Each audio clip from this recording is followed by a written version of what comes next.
بسم اللہ الرحمن الرحیم۔ السلام علیکم۔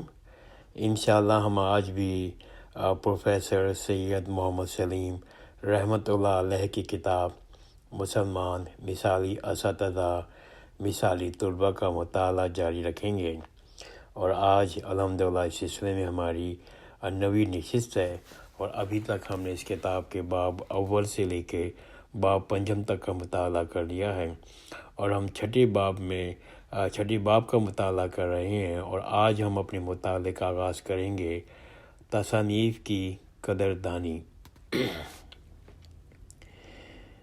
بعض اہل عمل حکمران کتابوں کے بڑے شوقین ہوتے تھے، نئی تصنیف شدہ کتاب حاصل کرنے پہ بے دریغ روپیہ صرف کر دیتے تھے۔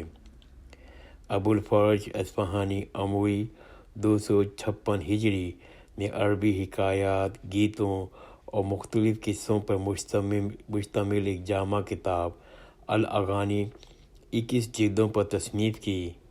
قرطبہ اندلس کے خلیفہ الحکم ثانی 266 ہجری کی یہ خواہش ہوئی کہ اس کا پہلا نسخہ میرے پاس ہونا چاہیے۔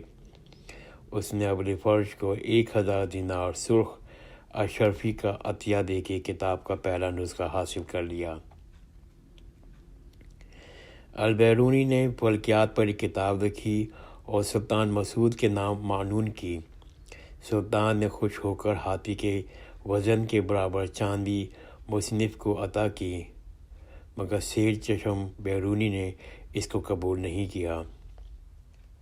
محمد تغلق سلطان دہلوی 725 سے 756 ہجری نے مولانا معین الدین عمرانی دہلوی کو ایران بھیجا کہ وہ فلسفے اور علم الکلام کے مشہور عالم قاضی عزت الدین ایچی کو شیراز سے ہندوستان لے کر آئیں، اور یہ کہ وہ اپنی تصنیف شدہ کتاب مواقف کو سلطان محمد تغلق کے نام سے منسوب کر دیں۔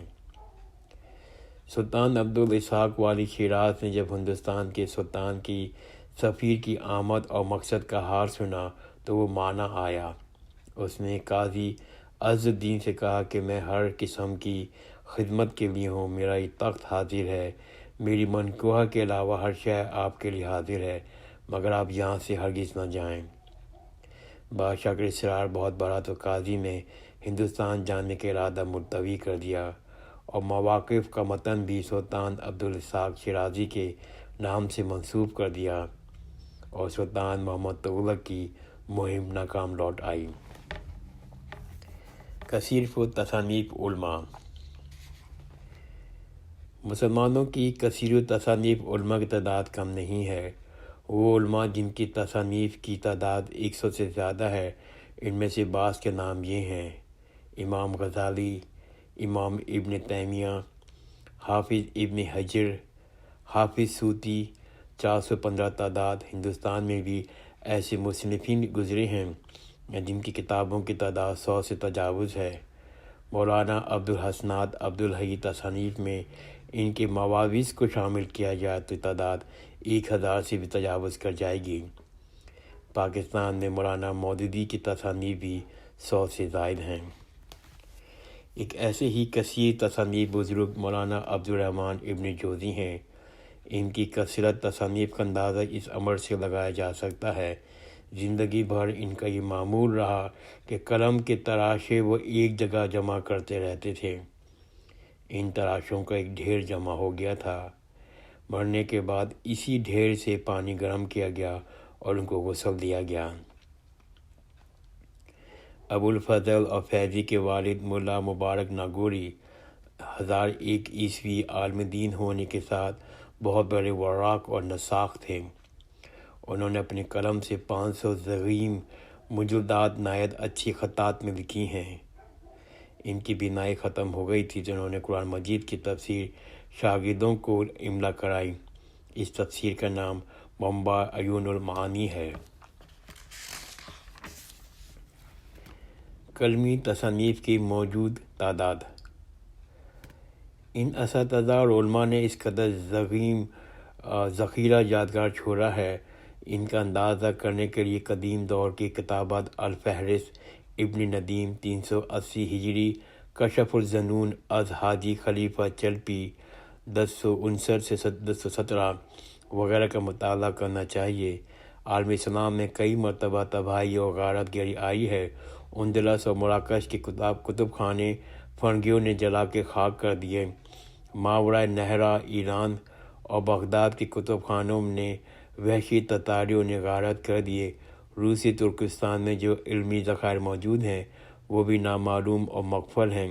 ان سب مستحسنات کے بعد بھی بہت بڑا ذخیرہ موجود ہے۔ جرمن مستشرق رٹر، جس نے 20 سال ترکی اور قسطنطنیہ کے کتب خانوں کی دھول صاف کی ہے، اس کا اندازہ ہے کہ عربی فارسی کے مخطوطات کی تعداد فی الوقت دنیا میں 4 لاکھ ہوگی، جن میں سے 2.5 لاکھ اکیلے ترکی میں موجود ہے۔ وہ 4 صدیوں تک علم اسلام کا مرکز رہی ہیں۔ باقی 1.5 لاکھ مخطوطات یورپ، ایشیا اور امریکہ کے مختلف ممالک میں پھیلے ہوئے ہیں۔ انضباط وقت۔ اپنی کثیر تعداد میں کتب دیکھ کر آدمی حیرت میں پڑ جاتا ہے۔ ان اساتذہ علماء کے پاس اتنا وقت کہاں سے آ جاتا تھا جس میں وہ ساری کتابیں تصنیف کرتے تھے۔ بات یہ ہے کہ وقت تو یہی 24 گھنٹے ان کے پاس ہوتا تھا، مگر وقت کی قدر کرتے تھے۔ اپنے اوقات کارخوں کو سخت نظم اور ضبط کے ساتھ صرف کرتے تھے۔ ایک لمحہ بھی کسی بیکار مشغلے میں ضائع نہیں کرتے تھے۔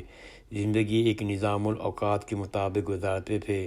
پابندی اوقات کے قدیم علماء کے محاورے بھی اسی طرح ادا کرتے تھے۔ فلاں شخص بڑا پابند وضع ہے۔ پابندی اوقات میں بعض متاخرین کا حال کس قدر معلوم ہے، ان میں مقتدمین کا قیاس کیا جا سکتا ہے۔ مولانا ابوالکلام آزاد، حکیم عبدالحمید دہلوی، مالک ہمدرد دواخانہ دہلوی اور مولانا اشرف علی تھانوی وہ لوگ تھے جو اپنے پروگرام پیشگی بناتے تھے۔ پروگرام گھنٹوں اور منٹوں کے حساب سے بنتا تھا۔ قابل تعریف بات یہ ہے وہ اپنے پروگرام کو سختی کے ساتھ پورا کرتے تھے اور اس سے ہرگز انحراف گوارا نہیں کرتے تھے۔ تصنیفی تربیت۔ قدیم علماء اپنے شاگردوں میں سے بعض اہل شاگردوں کو اپنی صحبت میں لے لیتے تھے، ان کو تصنیف و تالیف کی تربیت دیتے تھے، ان کی تصنیف کا طریقہ سکھاتے تھے۔ چند سال استاد کی صحبت میں رہنے کے بعد وہ خود اپنی تصنیفی عمل شروع کر دیتے تھے، وہ خود صاحب تصنیف بن جاتے تھے۔ امام ابو یوسف امام ابو حنیفہ کے شاگرد تھے۔ 17 سال تک ان کے مجلس میں بیٹھ کر تحصیل علوم حاصل کی۔ 11 سال مزید اس میں صحبت میں رہے اور مجلس تدوین میں فقہ میں حصہ لیا۔ اسی طرح وہ فقہ اور مصنف بن گئے۔ حافظ ابن قیم سالوں اپنے استاد امام ابن تیمیہ کے ساتھ رہے، حتیٰ کہ جب وہ استاد کو جیل خانے میں بند کر دیا گیا تب بھی لائق شاگردوں نے جدائی گوارا نہیں کی، استاد کے ساتھ جیل خانے میں رہے۔ حافظ ابن قیم بہت سی کتابوں کے مصنف ہیں۔ ہندوستان میں سر سید احمد خان نے مولوی وحید الرحمن، مولوی حمید وحید الدین سلیمی پانی پت کی اپنی تصنیفی معاون بنایا۔ ہندوستان میں سر سید احمد خان نے مولوی وحید الدین سلیم پانی پتی کو اپنا تصنیفی معاون بنایا۔ ان کے زیر اثر انہوں نے تصنیفی تربیت پائی، بعد میں وہ خود مصنف بن گئے۔ سر سید سلمان ندوی نے علامہ شبلی سے تصنیفی تربیت پائی۔ مولانا عبدالرزاق ملح آبادی نے مولانا ابوالکلام آزاد سے تصنیفی تربیت حاصل کی۔ سید محظوظ علی بدایونی، سید جالب اور سید حسن ریاض نے مولانا محمد علی جوہر کے زیر اثر تربیت پائی۔ مولانا امین احسن اصلاحی نے مولانا حمید الدین فراحی سے تربیت پائی، بعد میں سب بزرگ خود صاحب تصنیف بن گئے۔ اب ہم 7ویں باب کا آغاز کرتے ہیں، اخلاق حسنہ، حق کی گواہی۔ انفرادی اخلاق اور کردار میں تو ان اساتذہ اور علماء کا درجہ بہت بلند ہوتا تھا۔ ہر معاملے میں حق پرستی ان کا شیوا ہوتا تھا۔ اظہار حق میں یہ کوئی نرمی نہیں برتتے تھے۔ اس وجہ سے معاشرے میں یہ لوگ مرجعی خلائق بن جاتے تھے۔ ہر طبقے اور گروہ کا ان پر اعتماد ہوتا تھا۔ فصل خصومات میں لوگ ان کی طرف رجوع کرتے تھے۔ ڈپٹی نذیر احمد نے دہلوی کا ایک واقعہ لکھا ہے۔ ایک مرتبہ ہندوؤں کے محلے واقع دہلی میں مسلمانوں نے زبردستی ایک مسجد تعمیر کر ڈالی۔ ہندوؤں نے اس کی مخالفت کی۔ قریب تھا کہ فساد کی آگ بھڑک اٹھتی۔ ایک سمجھدار ہندو نے کہا، چلو شاہ صاحب سے فیصلہ کرا لیتے ہیں۔ ان کا اشارہ شاہ محمد اسحاق نبیرہ مولانا شاہ عبدالعزیز محدث دہلوی کی طرف تھا۔ اس تجویز سے مسلمان بھی تیار ہو گئے۔ انہوں نے ضروری تحقیقات کی اور پھر ہندوؤں کے حق میں فیصلہ دے دیا۔ اس فیصلے سے اسلام کی حق پرستی ظاہر ہو گئی اور 2 ہندو اسی وقت مسلمان ہو گئے۔ بالکل ایسا ہی واقعہ سہارنپور میں پیش آیا۔ وہاں پر ایک افتادہ زمین تھی جس پہ ہولی کا تہوار کھیلتے تھے اور مسلمان تعزیے بٹھاتے تھے۔ اس زمین کی ملکیت پہ دونوں فریق لڑ پڑے۔ مقدمہ انگریز کلکٹر کی عدالت میں گیا۔ کلکٹر نے ہندوؤں اور مسلمانوں سے کہا، مقدمے میں کسی ایک شخص کو ثالث قبول کر لو۔ ہندوؤں نے مولانا ظفر حسین کندھالوی کے والد مولانا محمد بخش 1857 عیسوی کا نام پیش کیا۔ مسلمانوں نے بھی اس تجویز کو مان لیا۔ عدالت نے طلبہ نامہ جب ان کے پاس بھیجا تو انہوں نے انگریز جج کی عدالت میں جانے سے انکار کر دیا۔ وہ سید احمد شہید بریلوی کے خلیفہ تھے۔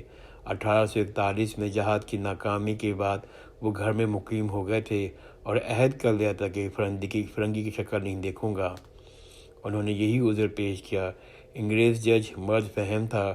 اس نے کہا، مولانا سے جا کر کہہ دو کتمان شہادت گناہ کبیرہ ہے، انہیں عدالت میں آ کر گواہی دینی چاہیے، البتہ وہ میری شکل نہ دیکھیں، میری جانب پیٹ کر کے کھڑے ہو جائیں، ان کے الفاظ میں اپنے کانوں سے سن لوں گا۔ اس کے بعد مولانا لاجواب ہو گئے۔ وہ عدالت میں حاضر ہوئے اور جج کی طرف سے پشت کر کے کھڑے ہو گئے اور جج نے مقدمے کی رویداد سنی۔ مولانا نے آخر میں فرمایا، میں نے بزرگوں سے یہ بات سنی ہے کہ زمین پہ ہندوؤں کی ہے۔ اس پر ہندو مقدمہ جیت گئے، مسلمان مقدمہ ہار گئے۔ جج نے فیصلے بھی لکھا کہ اگرچہ مسلمان مقدمہ ہار گئے مگر اسلام آج مقدمہ جیت گیا۔ کہتے ہیں اس روز کئی ہندو مسلمان ہو گئے۔ حق گوئی کے ایک اندازہ یہ بھی ہے کہ امام فخر الدین رازی نے سلطان تکمش خوارزم شاہ کے دربار میں وعظ کہتے ہوئے کہا، ایک دن آئے گا کہ نہ سلطان تکمش کی شوکت و عظمت باقی رہے گی، نہ رازی کی خوشامد، نہ چاپلوسی۔ اپنے انتہائی عروج کے زمانے میں انہوں نے یہ بات کہی۔ امام فخر الدین رازی کی غیاث الدین غوری کے دربار میں اس کے بعد بھی خوارزم شاہ دربار میں شان و شوکت حاصل کر رہی تھی، وہ بادشاہوں کو ہوتی ہے۔